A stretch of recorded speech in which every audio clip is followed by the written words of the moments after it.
I'm Simon Dewsbury, PGA staff professional here at Belmont Country Club. We're continuing a series on how to think your way around the golf course. Right now we're going to look at hole number 8. It's a long par 3, the wind can whirl around a little bit, so it's a bit tricky to figure out how to play it. Let's go.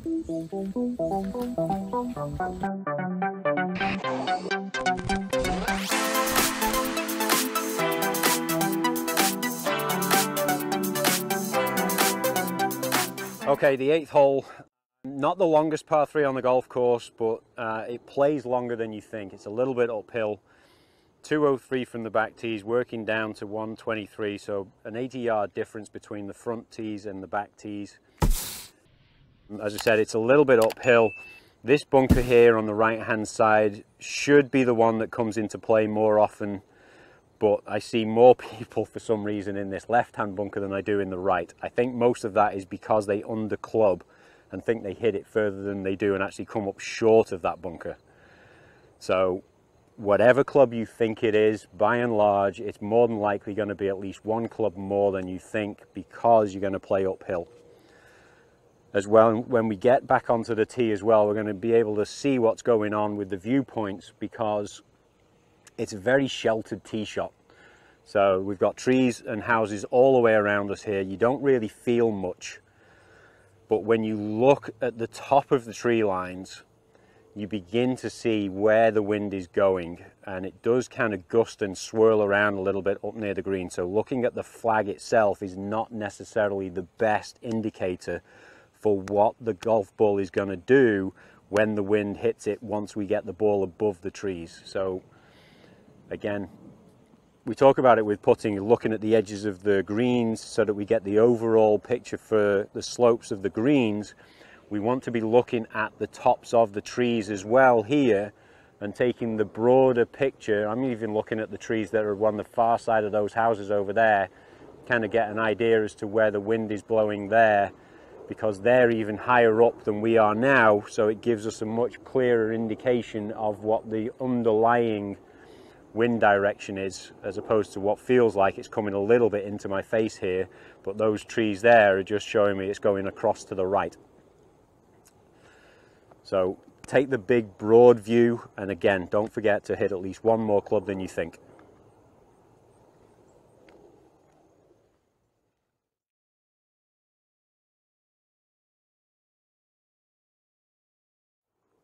Got the Rory McIlroy Squirrel there. Starts at about 275 yards. He can easily do that with 3 wood.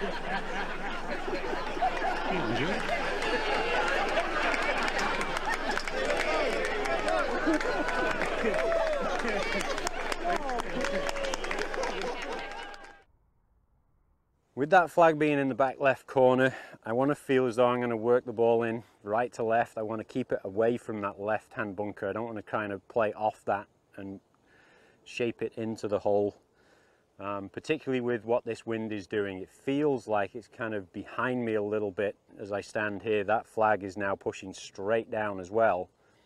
But when you look at the treetops, they are just going straight across right to left. So if I play this out to the right a little bit, I would expect that wind to move the ball to the left. I'm going to play it just inside the left edge of that right hand bunker and work it back to the flag.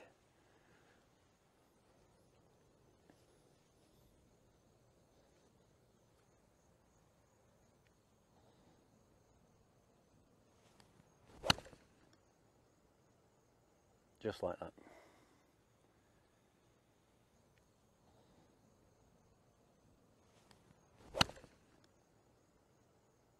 Just like that.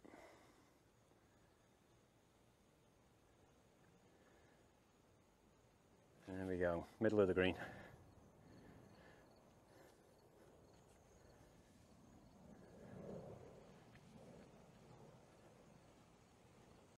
As we move forwards from the gold tees up to the blue tees, they share the same tee box, but it's 20 yards shorter. That camera angle there is going to just pick up that we're on just a little bit of a launch pad. So again, when you're playing, that's probably going to add 1, maybe 2 degrees of loft to your clubs. Anything that we do adding loft is going to mean that the ball flight is going to be a little higher. It's also more likely to come up a little short as well. So that again leads into the fact we probably need at least one club more than we think, especially because that green is elevated above where we are. So again, it's going to play a lot longer than we think. But obviously sharing the same tee box, the visuals are exactly the same. I don't really want to bring that left-hand bunker into play and play a fade into that green. I want to play a draw coming off the left edge of that right-hand bunker, particularly where this the wind is blowing as well today. It's pushing that way once we get above the tree line, off to the from right to left. So play that to your advantage. Let the wind move it with the shot shape right to left and bring you into, particularly with this flag being in the back left corner, let that shot bring you into the flag. As we move forwards here to the whites, this is where things do begin to change. As you can see now, we're beginning to lose a little bit more height again as we drop down the tee boxes. So it plays uphill even more. We are still on that little bit of an upslope, helping to launch the ball up into the air. But again, that's going to mean more loft on the club face and a shorter distance in terms of overall flight of the golf ball. So make sure that you do club up. Getting that little bit closer to the green though does seem to, visually at least, open up the mouth of the green a little bit. So it does make this a little bit more of an appealing tee shot. We've got actually about 25 yards wide mouth of the green to go into. So we've got a big margin for error. If I was now looking kind of over my golf ball towards the one tree trunk that's just to the right of the flag stick as we look at it right now, that would be the line that I would want to take, because then if I hit it right to left, I'm working it into the flag. I hit it straight, I'm still not too far right, but if I do tend to hit it with a little bit of a fade, all I'm doing is I'm playing it into the mouth of the green and the wide part of the shape of this green, giving me an easy landing zone. But just make sure that you are clubbing up. Make sure you get past the mouth of the green, get yourself into the heart of the green. It is playing longer than you think.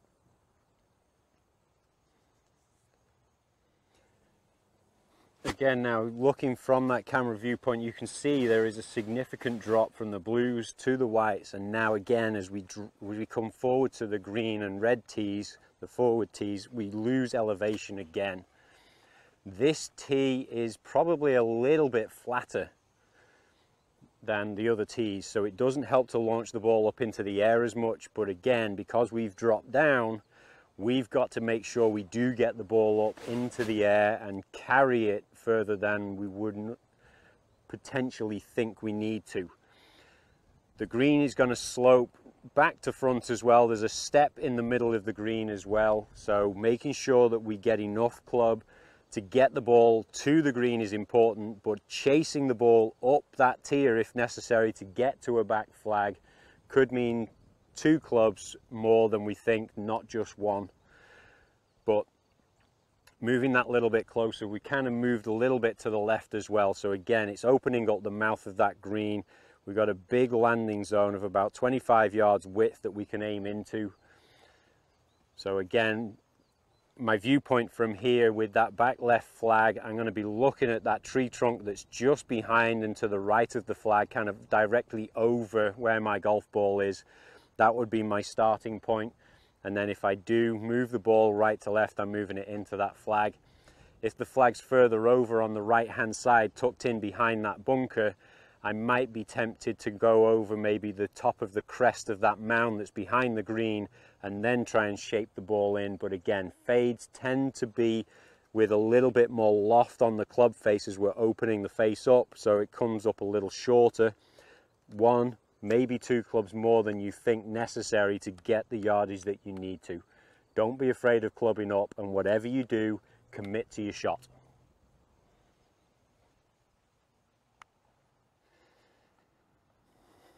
So first thing we're going to do when we get here again, make sure that we do our little bit of housekeeping, repair the pitch mark. I'll come in from the far side, move the compressed grass and soil back towards the tee, then from the sides, and always going pushing up from the outside in, never trying to lift the root zone because that's going to snap the grass and destroy it. So we always want to just push in from the sides and get it vertical again.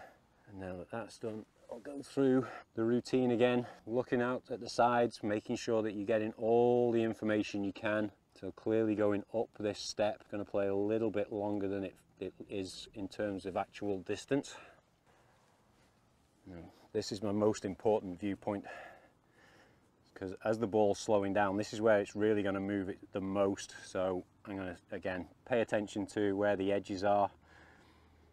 So this back corner here just falls off to the edge of the green before it then comes up onto the shoulder. And everything is pushing from this back side here. Coming from this area here, it just pushes into this whole location. So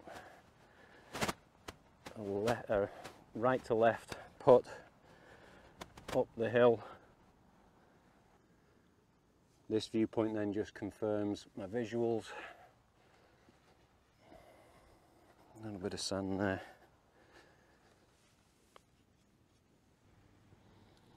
Feel it out. Go through that same routine every time.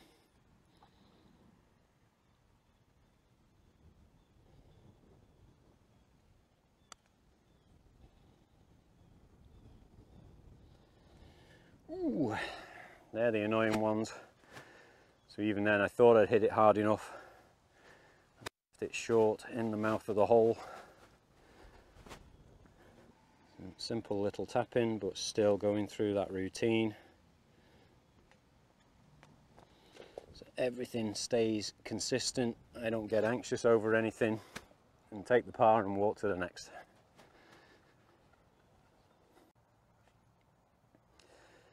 If you do end up pulling the shot and really significantly pulling it, and we end up left of this bunker, we're going to end up facing this shot here. Particularly with this flag position, we obviously don't have a lot of green to work with, so we really want to send the ball up high into the sky. I'm going to really feel as though I'm throwing my right hand underneath the ball, and as I get into impact, feel as though I'm pulling the butt of the club and my hands sharp left into my left hand pocket, while at the same time keeping that hand underneath. So I've still got a lot of loft on that club face. Most of the energy in the golf ball is going to go up into the air though, so it is a big swing. We need a lot of speed, and we need to make sure that we have a really good commitment to this shot. Any level of tendency, we're either going to catch it heavy and kind of fold the divot over the ball and end up in the bunker, or we're going to blade it across the green. So we really do have to commit 100% to being aggressive into this shot. But I do want to make sure that I've got a lot of elevation. I don't want the ball releasing a lot when it lands. So most of the energy on this shot is going to go upwards. So I really do need to actually have a big swing with this. We're going to add as much loft as we can to the club face to help send the ball up into the air. But I want to feel with that trail hand that I'm going underneath the golf ball. And as I get into impact, to try and emphasize that and give me as much club head speed as I can, I'm going to feel as though I whip my hands and the butt of the club around into my left hip pocket. I'm going to have a wider stance, give myself stability. I'm going to open my feet a little bit as well. It's going to pull my foot, my knee and my hip open to the left. Give me that feeling that I've got all that room to be able to pull my hands around towards that hip pocket. But we want to make sure that we've got a lot of speed and a lot of commitment to this shot as well. The worst thing we can do is get tentative, because then we're going to kind of catch it heavy, fold the divot over the ball almost, or we're going to thin it across the green. So a big swing and a lot of aggression. The ball's going to land really softly, and we're going to give ourselves a short putt to try and save par.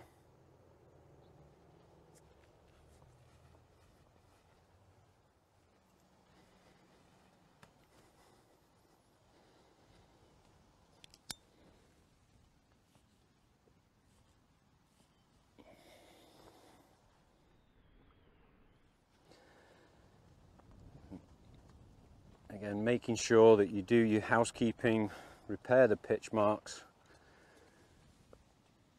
and then mark the golf ball. Dirty golf ball is never going to roll properly, so get rid of anything that is sticking into the dimples.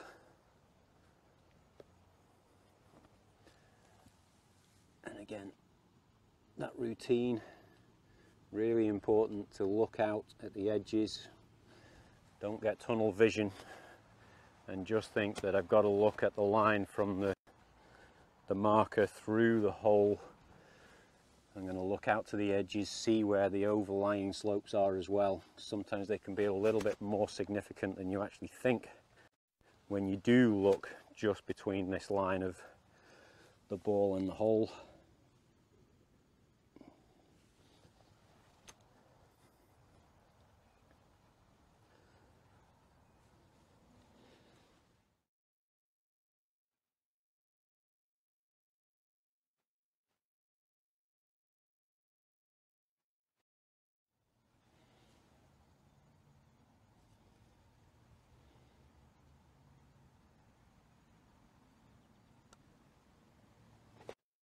There's the up and down. So if you do miss, it's not the end of the world, but you do have to be very, very confident, trust in the speed and the aggression of that shot, commit to it 100%.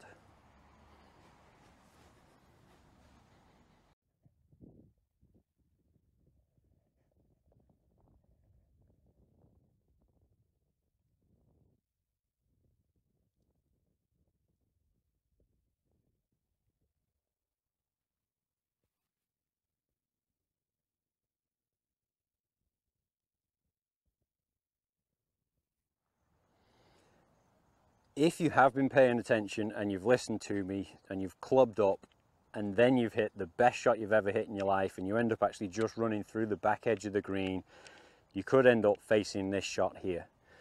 Now again, we don't have a lot of room between us and the flag, so there's not a lot of green to work with, but I don't want to use the putter for this shot purely and simply because we've got all this fringe that we would have to go through.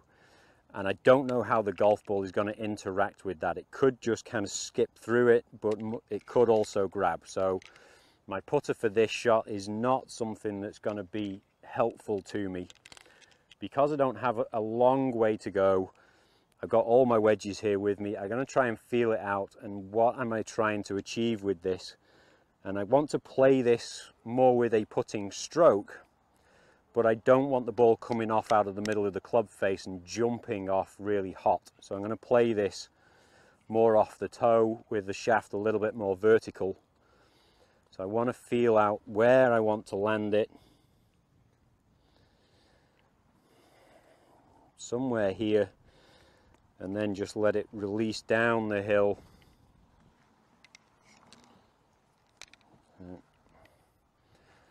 I think my sand wedge in itself is going to be the one I need for this. Same feeling that I would for my putt if I was just on the edge of the green. Same setup, same grip position, but I'm playing the shot off the toe of the golf club. It lands softly, and then the weight of the ball taking it down towards the hole, down that hill. Can't get too aggressive with this shot. You are just trying to play it as a deft little touchy feely shot down that hill. Give yourself a good chance of saving the par.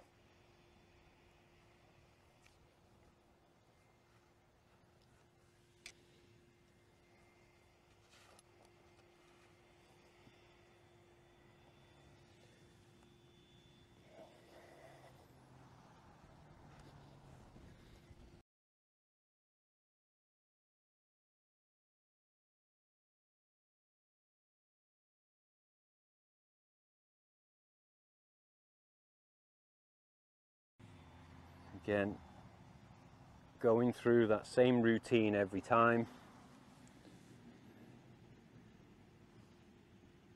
Looking out to the sides, seeing where the slopes are.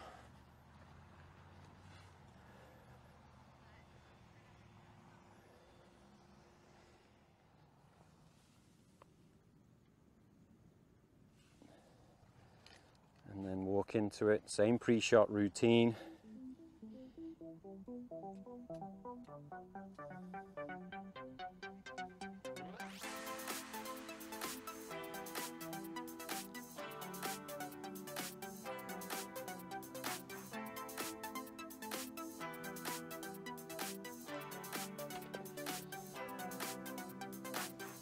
Make sure you hold that short one and walk to the next hole.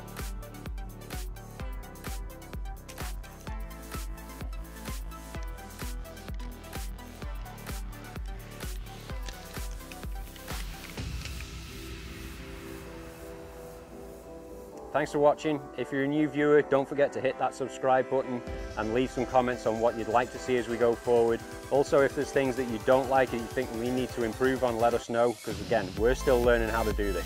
We'll see you soon.